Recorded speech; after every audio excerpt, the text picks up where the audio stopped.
Saudara-saudari dalam Kristus, kita diberitahu oleh kitab Sirak ya dalam bacaan pertama bahwa dendam dan marah itu adalah suatu perkara yang mengerikan. Betulkah? Bila kita berdendam dan bila kita penuh dengan kemarahan, kamu tidak rasa ngerikah atau takut? Mungkin orang yang marah dan berdendam itu tidak rasa, tetapi orang di sekelilingnya akan rasa. Karena bila seseorang itu berdendam atau menyimpan marah di dalam hati, seluruh kehidupan orang itu akan berubah. Kalau kita lihat, yang baik pada asalnya akan menjadi jahat tiba-tiba, dan yang sudah jahat akan menjadi lagi jahat. Mungkin kita lihat lagi jahat daripada iblis atau serupa.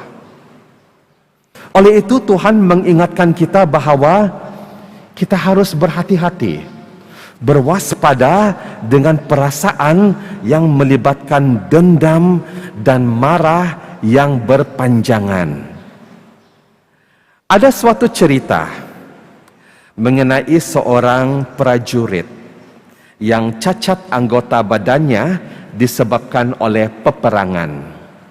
Dia terkena jerat bom di medan peperangan dan sebelah kaki dan tangannya itu menjadi cacat. Lalu dia bersarah daripada tentera dan menjadi seorang pengemis. Sewaktu dia mengemis di sebuah kampung, dia melihat orang pergi ke gereja untuk misa kudus setiap hari. Hatinya itu sangat marah sekali bila melihat keadaan itu, karena dia mempersalahkan Tuhan di atas segala sesuatu yang terjadi pada dirinya. Kemudian tiba-tiba pada suatu hari, seorang padri yang muda lalu tempatnya dan melihatnya, kemudian menaruh belas kasihan terhadapnya dan menjemputnya untuk makan bersama dia di gereja. Geram muka prajurit itu melihat jemputan daripada padri tersebut, karena dia memang sudah tidak suka akan Tuhan, tidak suka akan orang yang mengikut Tuhan, apalagi padri Tuhan. Tetapi karena dia ini lapar dan dia melihat muka padri muda itu sangat baik sekali, maka dia pun ikut padri itu untuk pergi makan. Setelah makan, padri itu menyuruh prajurit itu untuk tinggal bersama dia beberapa hari, sehingga dia itu berasa sehat. Dan sepanjang penginapannya di gereja itu, prajurit itu berasa malu dan bersalah karena dia menyalahkan Tuhan. Sehingga pada suatu hari dia berkeputusan untuk mau membuat pengakuan dosa dengan padri itu. Dipendekkan cerita, prajurit itu sebenarnya adalah seorang ketua hamba kepada sebuah keluarga yang kaya pada suatu ketika. Tetapi karena ketua rumah keluarga itu memberontak dan melawan pihak kerajaan, dia telah ditangkap dan dijatuhkan hukuman mati. Dan sebelum ketua rumah itu mati, dia mewariskan ahli-ahli keluarganya itu di bawah jagaan ketua hamba itu. Tetapi sayang seribu sayang, karena ketua hamba itu seorang yang tidak jujur. Dia menderhaka dan mendedahkan ahli-ahli keluarga itu kepada kerajaan karena dia mau duit. Dan cun-cun pada waktu itu ada duit ganjaran yang banyak untuk sebarang informasi mengenai ahli keluarga yang menderhaka itu.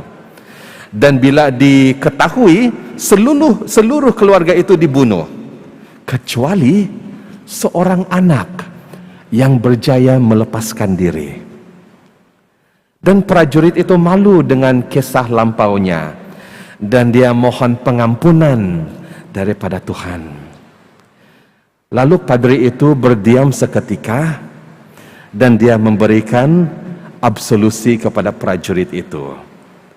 Setelah itu, padri itu memberitahu prajurit itu bahwa dia sanggup memaafkan prajurit itu karena prajurit itu telah menderhaka kepada keluarganya, karena padri itu adalah anak yang berjaya melepaskan diri. Saudara-saudari, bukan senang memaafkan seseorang jika hati itu sudah terluka dalam.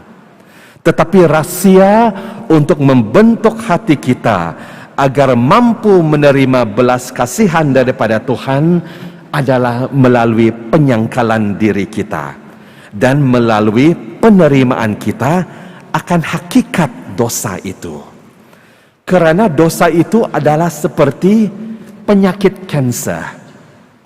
Selagi kita tidak menerima hakikat bahwa kita ini benar-benar memerlukan penyembuhan dan pengampunan daripada Tuhan, selagi itulah dosa seperti penyakit kanser ini akan melarat dalam kehidupan kita, sehingga kehidupan kita ini menjadi seperti kehidupan di neraka. Tidak perlu tunggu sampai akhir zaman untuk merasai penderitaan di neraka.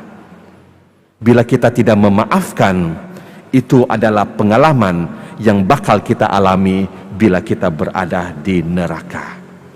Karena Tuhan di dalam Injil mengatakan bahwa setiap sesuatu dalam kehidupan kita ini ada keadilannya. Jika kita tidak memaafkan kesalahan istri kita, suami kita yang curang, kawan kita, padri yang kita tidak suka, kawan-kawan kita, majikan kita, dan juga orang-orang yang kita lihat memang berdosa dari segi mata masyarakat. Selagi itulah kesalahan kita sendiri itu akan menghantui kehidupan kita ini, akan menghantui, sehingga kita rasa bahwa Tuhan itu tidak pernah hadir dalam kehidupan kita. Tetapi kalau kita memaafkan seseorang itu karena kita mahu Tuhan memaafkan dosa kita, maka kehidupan kita ini akan menjadi baik. Kita akan dapat melihat kebaikan Tuhan di sekeliling kita, walaupun keadaan situasi di sekeliling kita itu tidak baik.